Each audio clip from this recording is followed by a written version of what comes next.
కానీ ఆహాబు ఉపవాసం ఉండి ఏడ్చి ప్రార్థన చేస్తే ఆయన మీద ఉన్న శిక్ష తొలగిపోయింది. నమ్మినోడు గట్టి చప్పుడు కూడా దేవుని స్తుతిద్దాం.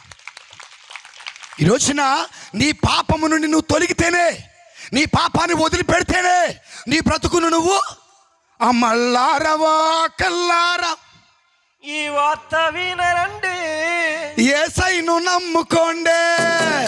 అమ్మల్లారవో కల్లారా ఈ వార్త వినరండి, యేసయ్యను నమ్ముకోండి.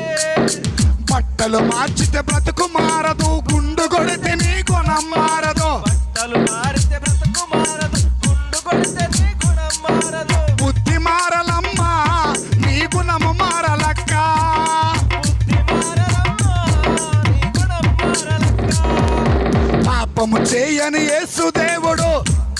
ఏ దేవుడు? యేసు దేవుడు ఎవరండి? ప్రాణం